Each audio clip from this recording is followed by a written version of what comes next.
In the heart of Lagos, amidst the hustle and bustle, there's a force driving change and weaving hope into the fabric of daily life. This is the story of Oyiga Michael, a local hero whose efforts are shaping the future of this vibrant community. My name is Oyiga Michael. I am a data analyst, but on the side I do academic research. I write for firms and for medical labs. So basically what I do is quantitative and qualitative research. Raised in Lagos, Nigeria, Michael has witnessed the city's many challenges firsthand. But instead of stepping back, he chose to step up, turning obstacles into opportunities for those around him, using his non-profit organization, Sustainables. Okay, I run a non-profit by the side. It's called Sustainables. And basically it's a play on words, sustainability and noble. So what we do is we are trying to raise noble gentlemen in the society, like focused on rural children and just like basically giving them what they lack, which is access to education, that is. So what we do is basically we try to find ways to engage the rural child and get them back to school, provide them essential materials that will get them to, that will make education comfortable for them.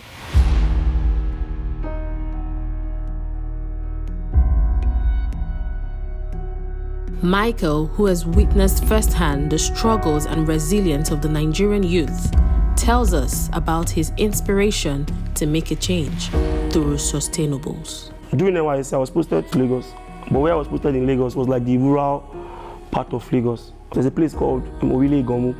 It's like, I grew up in Surulere, but it's close to Surulere, but because I have never been there, I have never witnessed like what children are, like the hardship for a mother to send like 4 kids to school. So when I was posted there, I was posted to a school there. Every time we resume for the session, you have like children not coming back for the next session. And what happened? School fees problem. How much is it? I think 3,500 or thereabout, or 5,000 for like primary education. And basic education should be free. You get? So you can't be paying for primary education. It's supposed to be free because at least you can pay for secondary education and the rest. So I decided to, because I had like a huge following, not like a huge following, but at least I had like small following at least, but they have my interest, the best interest at heart. So when I spoke to my Twitter followers, like, CEO, this is what is happening here. So everybody came around and, okay, what do you want to do? So I'm like, okay, no problem. I want to help get them education materials. And because in the long run, it's not even going to be sustainable to collect money and pay for kids. So what I just do basically is we started recycling bottles, in the sense that a child may come to school with a certain amount of plastic bottles. At the end of the term, you will not pay school fees. So meaning that if you come to school with, I think, 5 bottles every day, at the end of the term, you already paid for your school fees. So what we do is we recycle bottles and then we use that in turn to pay for your fees. So like we recycle, then you come to school, free education for just bottles. So that's what we do. So, but most times my Twitter followers that use plastic bottles, they will just keep them in their houses. So in due time, I will go and pick them up. So that's what we do basically. Michael is blessed with over 50,000 followers on Twitter that care about his dreams to make education accessible to every Nigerian child. These benefactors have actively contributed their funds, voices, and time to achieving the goals set out by Sustainables. When we started, it was very tiresome because it was just me. During NYSC, we used to have this LGI, local government something, I can't remember, inspector or something. But the woman is now larger. She was very kind and she was giving me direction and stuff, how to go about, how to write proposals to company, how to meet up with brands to support your event and stuff. So she helped me and directed me. So after that, when I started tweeting, I already have like works that you can check, like see my previous seminar, see my previous debates. So once people from Twitter started seeing that, it started coming out. Like we organized one event now, we have like, the last time, our charity match I think it was like, I can't remember the particular number, but we were like 3,500 in that campus mini stadium. And online, people streaming online was like 22,000 people were streaming online the same match.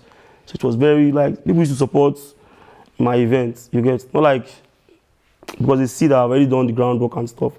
So people volunteer for my stuff and they come out for my events. My name is Esther Okoro. I'm an entrepreneur. I have a fashion brand. I've been working with Michael like for 2 years now. So Michael has been my childhood friend. We grew up in the same neighborhood and we also served together during our service year. So he always tells me about this is what the plans he had for the kids that we grew up with and all that. That's seeing the kids we grew up in the way they've turned out now. Like, he doesn't like it. So this is what he wants to do. I was like, okay, anything you're up to, just let me know and I'll be supportive. So I became a volunteer at Sustainables. My name is Francis Okala. I've been working with Michael now for 2.5 years. Sustainables is like, we assisting kids that can't, actually afford to pay school fees for themselves and parents that can't afford to take their kids to school. So sometimes we recycle plastic bottles to be able to pay school fees for some of the kids. So sometimes I help in picking up the bottles because people from Twitter, they tell us like, we have bottles, they keep bottles at home. The thing is, I operate on Twitter. I operate majorly on Twitter. So we don't come out and say, join us. No. Maybe for instance, like if you're following me on Twitter, we have a project and maybe it's a debate competition. I'll call for who have been a judge before, experienced judges. Then the people would apply, Oyiga, I would like to be a judge in this competition. Then I'll select you. I would like to help us distributing items that day. Select you. We don't have like a coerced platform. It's just like, I want to help. Because I feel like everybody's working. So I don't want to start saying, you understand? So if you are free, come and help me. If you're not free, you understand? Because when we form like a stuff, then it starts, I want to go to work and stuff like that. So that's why I just leave it open to the whole tweet. Not like the whole Twitter, but at least people that are within my own followership count and stuff like that. So yeah, it's an amazing experience. Michael tells us why his focus is on children and young people. You can still save the children. No offense to the parent and stuff like that. If I can't go to the street and talk to a tout and say, stop collecting money from the street, that has already lost cause. But I can talk to the child and say, you still have potential. I can harness your potential. I can help you. I can direct you. I can even mentor you and put you into certain programs that can help you. You get. So I think that is very easy for me to. I'm not saying parents don't need help and stuff. Adults don't need help, but I feel like I can help the children more because most of my programs are children-centered. So we have like a football team, basically sports. We have game centers as well. And sometimes we organize like coding and summer coaching for them. So it's like something I can do, like from my time, I will just like adjust and then do that kind of stuff for children. Our main goal at Sustainables is to reduce the number of children on the streets, put them into schools, vocational trainings and all, just for them not to go through wrong paths and become touts and live off other people's. My name is Abasendo Oweduto Oban January.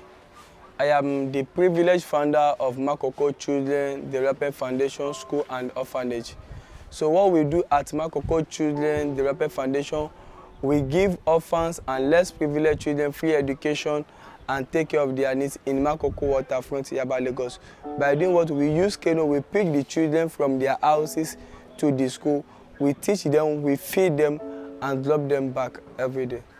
Mr. Michael Oyiga is a great humanitarian that has supported our school from the year 2022. So when we met him in the year 2022, he supported us with school materials and also helped the school and raise funds, which he drilled borehole for us. We have borehole and generator in the school today because of him. And not only that, he has been posting about us, let people know more about this organization. It's through him that Shark Comics came to the school and supported the school. And also it's through him that Kai Senat, the American swimmer, came to the school and also supported the school. And he really supports us with the building of more classrooms. Justina is one of our orphans in school here. She finished primary school from us here, and we don't have got a secondary school. in this place. We don't have secondary school. So, and the lady was at home because before she continue, she need to continue outside. Nobody to sponsor Justina. Then I explained everything to Mr. Michael Oyiga, and he said, "Jenna, no problem, that he's going to try his best and make sure we take her back to school." And we registered in private school called El Shaddai. And Michael Oyiga have been paying her school fees till now. So last time she finished GS2 and she's going to GS3 now. Okay, yeah. This building is sinking. The building is coming down. Okay. It's sinking, so we are looking for support to bring it down and rebuild something like that so that it can slum. Yeah, oh, like to make it strong? Yeah. Okay, yeah. We have the plan and also the quotation.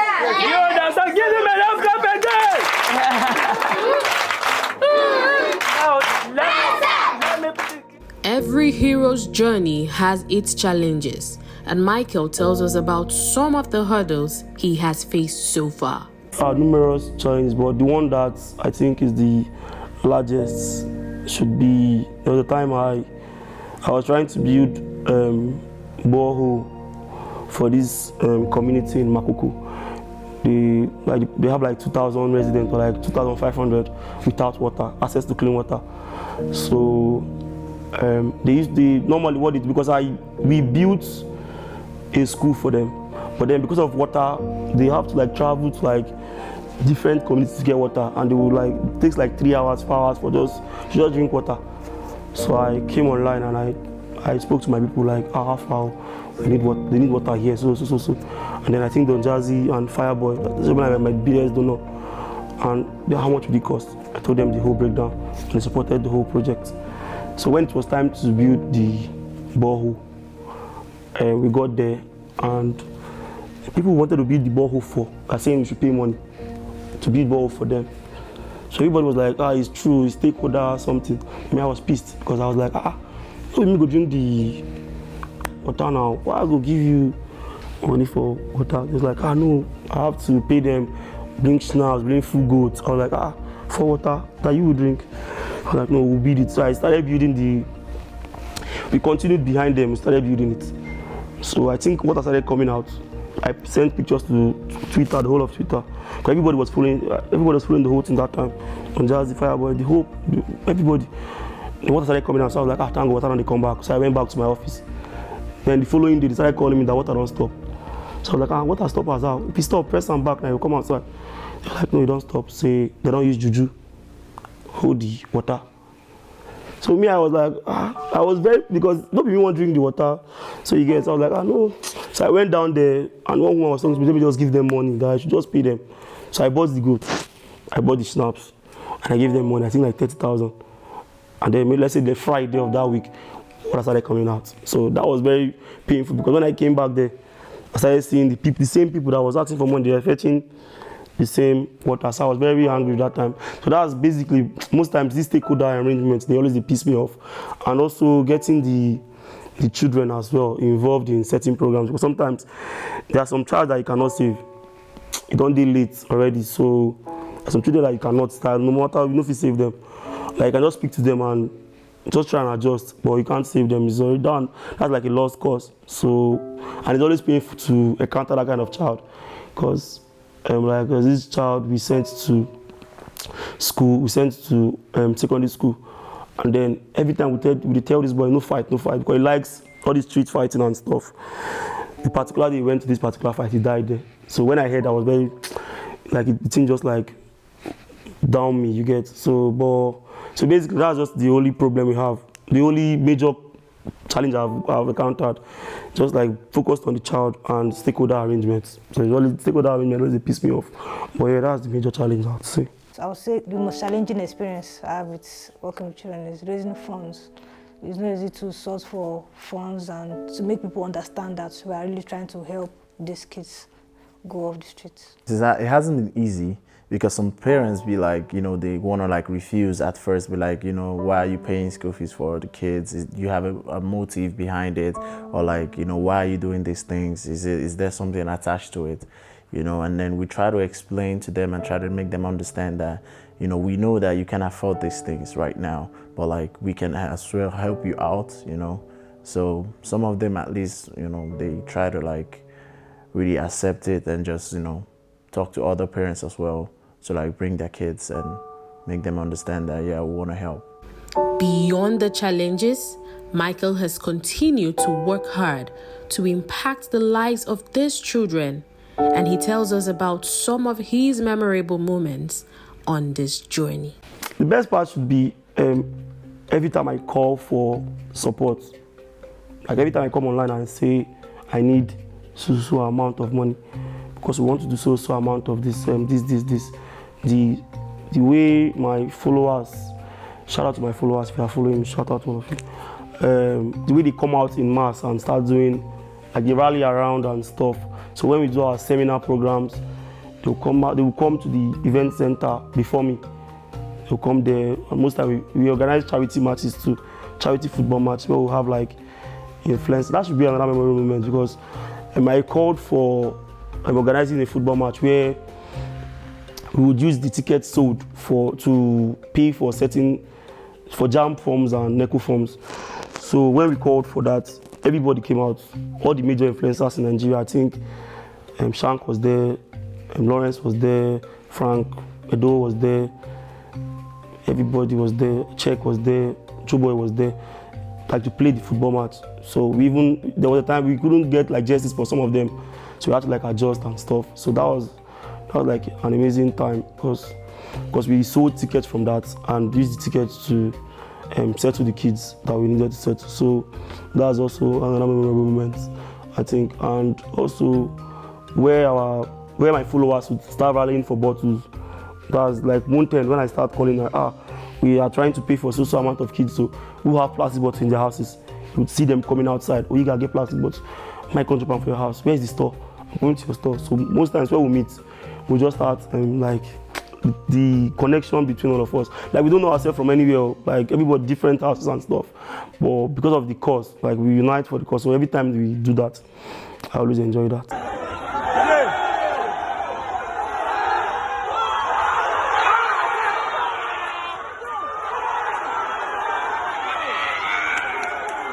Yes, Michael has been putting smile on the faces of these children by supporting them with school materials, bag, pencil, books, biro, pen, a lot of things. So and the children are very happy. Even if they see Michael Oyiga anywhere, they always shout his name. There was a time where we had to give out clothes somewhere in a rural area. And, you know, the happiness and the joy people in their faces, you know, when they take those clothes and everything, because it's something that they don't have, you know, so the happiness in them, like picking those clothes and taking them, and some of them were dancing and even praying for us. Apart from crowdfunding, Michael continues to transform the lives of these children through other creative means. In the long run, you can't be asking for money. So we need like something sustainable enough you get. Because if you start, I need money for NECO forms, I need money for JAMB forms, how many children you want?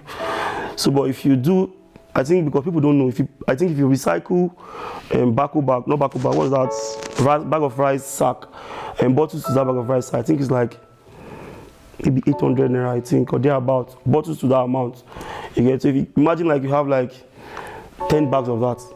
Imagine, so that's like 10,000 thereabout. So that's better than even asking for fees and stuff. So you can be able to settle their own fees, buy the books and rally around to do fend for themselves. That's for the children. So it's just trying to find a recycling company that is willing to come down to your location and pick the plastic bottle. So in that way, we're able to help the children get books, help the children get and pay for their fees.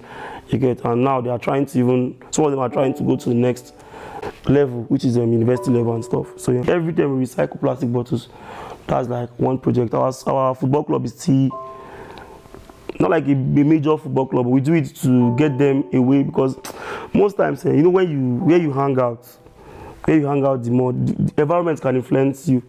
You get, environment can determine what you would be. The environment can determine what you would be. So, but immediately you leave that environment and you get exposed and stuff, and you get them busy on Sundays. So most times we meet at National Stadium. Like we have like 100 kids. They'll come to the training.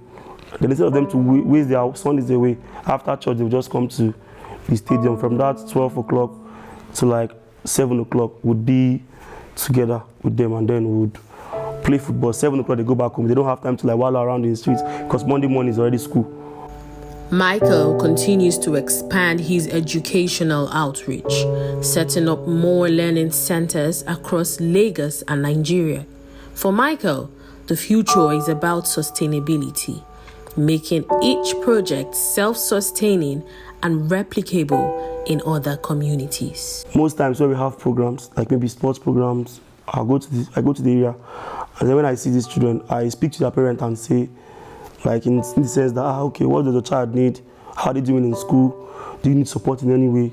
And when they tell me, okay, we need food, we are lacking in food stuff and stuff like that, we'll go back and then we organize like a food drive, and then we'll get them food. Like food, not like Mugumogo's part of, but like at least something that they can fend for like 1 month and stuff like that. And for the kids, we are trying to find a way to get them involved in apprenticeship program. So what I just do is basically I tell the parents that, okay, your child will be learning maybe to go to a barber shop and learn how to carve and stuff. And when it's time to pay for that, the learning process, I'll sort that. And then so me and the parents, we have like constant communication. Like, okay, not like all of them, because we have many children, but just the ones that are always available to, like, they want to like better themselves.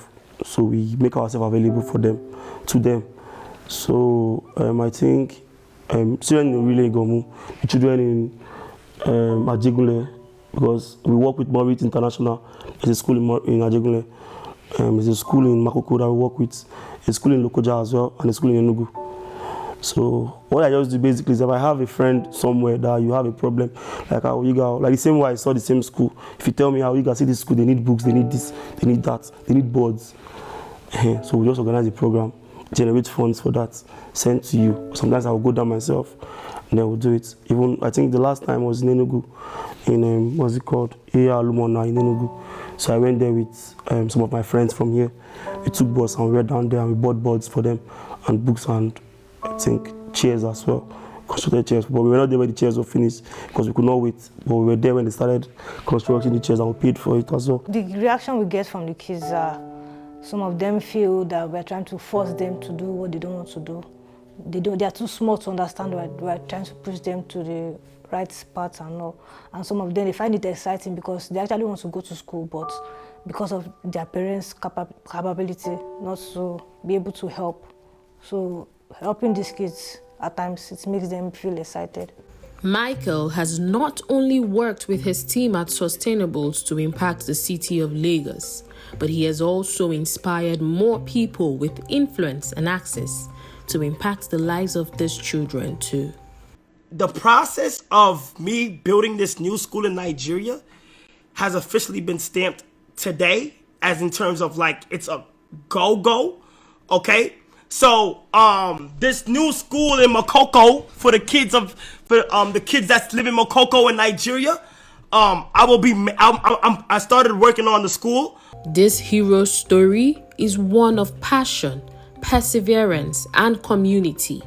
Michael's message is simple. Change starts with us, and everyone has something to contribute. It is about taking the first step, no matter how small. My Twitter handle is @NSUKKA_OKPA. Nsuka_Okpa. Oyiga Michael is the name, you see it there. So yeah, thank you very much.